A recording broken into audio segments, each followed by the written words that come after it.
Sometimes it can be easier to use the keyboard for editing, formatting, and other frequently used Word commands. There are several ways to learn about keyboard shortcuts without having to refer to a manual.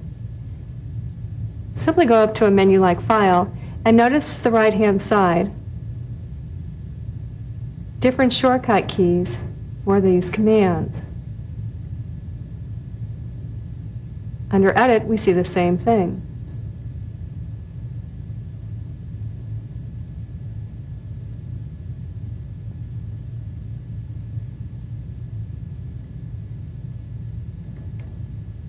Other shortcuts include formatting.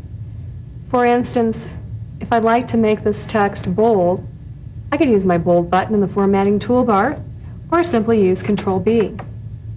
To turn off bold, Control B again. Control U for underline, Control I for italics, and once again to turn it off. Another way to find out about shortcut keys is to display screen tips that give you this information. To do so, go up to View, Toolbars.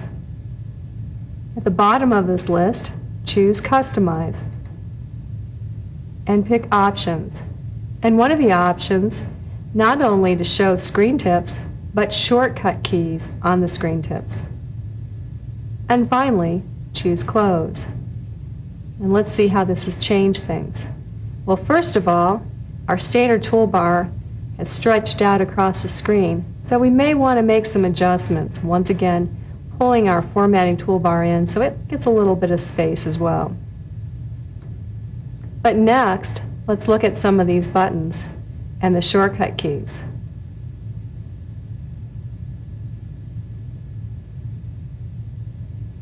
So this can be another way to find out which technique works best for you when you're using Word.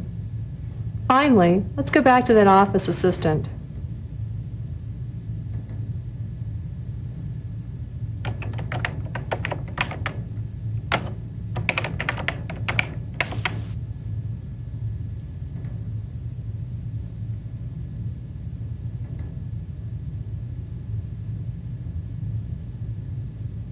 Here we can get a really comprehensive list of different keyboard shortcuts.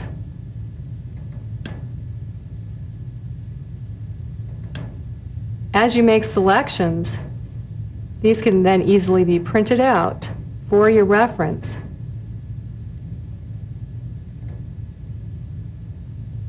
You can move through the list and find those that are most appropriate and work with features that you use most often. These become real handy cheat sheets for you as you're working with Word.